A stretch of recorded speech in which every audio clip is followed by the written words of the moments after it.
Olá pessoal, bem-vindos a Léo Spiller Arquitetura. Neste vídeo eu vou falar sobre a escolha de um terreno para a construção da tua casa. Então fica até o final que tem muita informação boa para ti.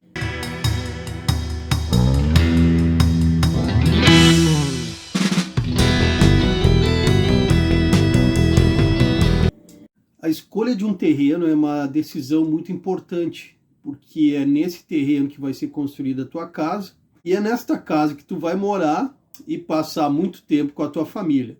Então algumas questões têm que ser respondidas antes da aquisição. A localização.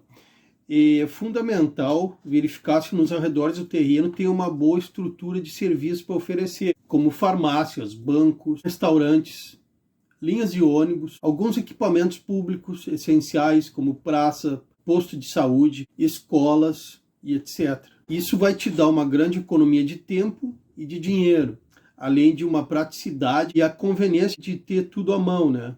Esse terreno é perto do teu trabalho, dos teus parentes, da escola dos teus filhos. Tipo de terreno. Esse terreno é plano, ele é em aclive ou ele é em declive? E as visuais desse terreno, as vistas, elas são legais, são boas, são vistas para uma montanha, vista para uma cidade. É importante para ti isso? A região que está localizado o terreno, ela é só residencial ou ela é mista, residencial e comercial juntas? Como é que é a movimentação na rua, no bairro, na frente do terreno?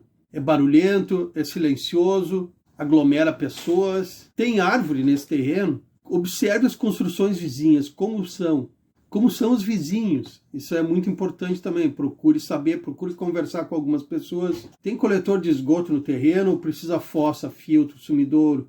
O abastecimento de água, como é? Colha o máximo de informações possível e elenque as prioridades. Veja o que é mais importante para ti, para tua família, e o que não é tão importante assim. O lugar é seguro? Ele passa a sensação de segurança? Ele é vigiado? Tem uma associação de pessoas nesse lugar?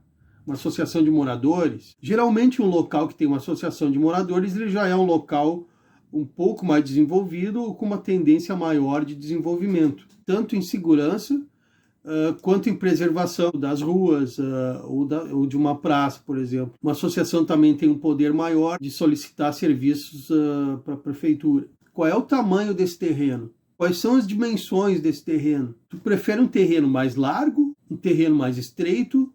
E por quê? Procure as respostas para essas perguntas. Agora eu vou falar do mito, uma lenda. Terrenos inclinados, estreitos, triangulares ou de formatos estranhos são ruins. Não é verdade. Não são ruins. Na minha opinião, não existe terreno ruim. Existe sim uma resposta para cada tipo de terreno. E essa resposta quem dá é o projeto. Para cada tipo de terreno existe um tipo de solução. E por mais esquisito que seja o formato do terreno, a princípio, as ideias criadas para aquele lugar podem te surpreender. Mais importante que o formato do terreno são outros fatores. Por exemplo, se o terreno é perto de uma lagoa, de um rio ou de um riacho, a legislação pede determinados afastamentos. Isso pode fazer recuar demais a casa até o ponto de não ser possível construir o que tu queria a princípio. Isso tem que procurar saber lá no início, antes da compra do terreno. Outros dois pontos imprescindíveis: plano diretor e código de edificações do município. Essa é a legislação, são um conjunto de leis em relação ao que é permitido construir ou não, quanto se pode construir, afastamentos, alturas e de que forma tu pode construir nesse terreno. Solicite isso ao teu arquiteto ou ao próprio corretor que está te vendendo o terreno na imobiliária. Por exemplo, tu pode escolher um terreno com uma vista linda, seguro, silencioso, agradável, mas não dá para construir o que tu quer por causa da legislação. Isso muda de cidade para cidade, de zona para zona, de bairro para bairro. Nós temos alguns exemplos de projetos realizados em terreno estreito, como esse que eu vou mostrar em seguida.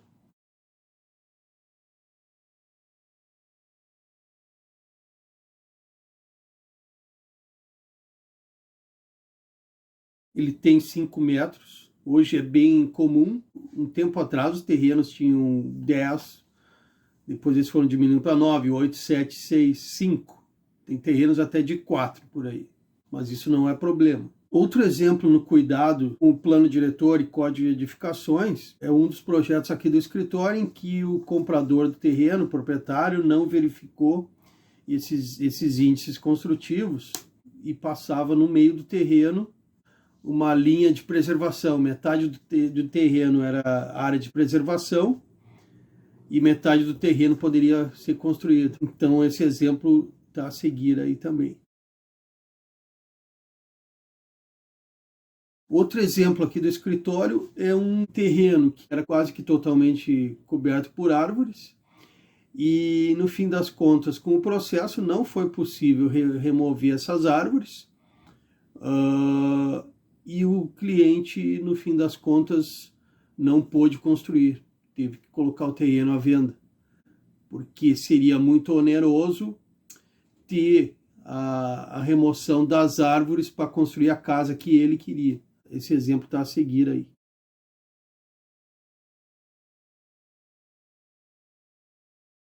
Um dos problemas que tu pode ter não consultando o plano diretor é que tu pode construir a tua casa e do lado tu não te deu conta que é possível construir um edifício. Aí vai tirar a tua sombra, vai dificultar a ventilação da tua casa, vai gerar umidade que antes não tinha, vai sombrear uma área de lazer, vai tirar um sol imprescindível na tua casa. Outra coisa é cuidar com os condomínios, porque os condomínios têm um regramento próprio e muitas vezes eles são muito rígidos, inclusive em relação aos materiais, ao tipo de cobertura, afastamentos e índices construtivos próprios. Então a dica é: consulte sempre o regimento interno do condomínio e, se tiver algumas dúvidas, consulte o teu arquiteto. Uma dica: observe bem aqueles terrenos que estão de barbada, que estão com preço lá embaixo. Desconfie deles. Outra dica: verifique se o terreno tem a documentação completa, se ele tem escritura, se esse terreno não está invadido ou está em algum tipo de disputa, uso capião, por exemplo, para evitar dor de cabeça futuramente. Legalize este terreno. Exija contrato, a escritura em teu nome ou no nome de um familiar. Outra dica: visite o terreno em horários diferentes e tente se imaginar vivendo ali nesse local. Verifique ainda se o lugar é úmido ou não, que tipo de solo ele tem, se for possível. De acordo com o tipo de solo, isso pode encarecer as fundações. A insolação também é bem importante, tem que tomar cuidado com a posição do sol, onde é o nascente, onde é o poente e tal. Mas a princípio, em relação ao norte e oeste, que bate muito sol, isso o projeto resolve, então não precisa se preocupar. Outra dica bem importante: se tu gostou muito da localização, mas o terreno tu considera estreito para as tuas necessidades, tem um serviço que pode ser feito, que é remembrar 2 ou mais terrenos para que eles fiquem com um dimensionamento maior, juntar esses terrenos para obter uma só matrícula no registro de imóveis. Isso também é um dos serviços do arquiteto. Então é isso, pessoal. Se vocês gostaram do vídeo, curte e te inscreve aí, e lembre-se sempre, procure sempre um arquiteto para realizar a tua casa. Um abraço e até o próximo vídeo.